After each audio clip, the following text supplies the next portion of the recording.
Sa Ġunju li għadda l-Awtorità Maltija s-Servizzi Finanzjarji l-MFSA qalet li laħqet 73% mill-miri strateġiċi tagħha. L-MFSA waslet din l-aħbar f'konferenza li ġiet organizzata fit-tmiem il-ġimgħa li għadda u li matula nagħta aġġornament dwar l-istrateġiji tal-MFSA li ntqal jirriflettu d-direzzjoni u l-viżjoni tal-Awtorità lejn sistema finanzjarja aktar reżiljenti, effiċjenti u innovattiva. Ma TVM News il-kap eżekuttiv tal-MFSA Kenneth Farrugia istqar li sal-aħħar tal-2025 l-MFSA komplet tħabbrek biex tikseb aktar mill-miri tagħha. Jistma li sa Deċembru l-MFSA wettqet 78% tal-miri tagħha.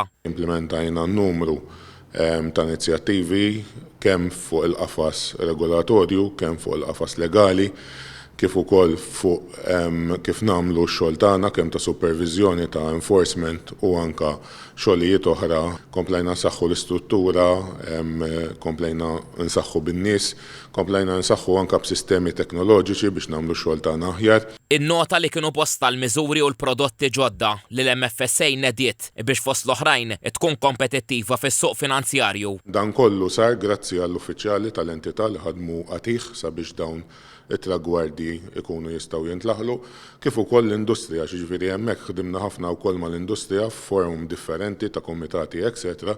sabiex l-industrija wkoll tikkomplementa u tgħin lill-awtorità f'din l-implementazzjoni. Is-Sur Farrugia semma li minkejja l-miżuri li ntlaħqu u f'dan ir-rigward qal li l-MFSA mixja tajjeb, hemm oħrajn li l-MFSA għadha lura fuqhom. Dawn qegħdin inkomplu naħdmu fuqhom fosthom is-sistema teknoloġika tal-awtorità.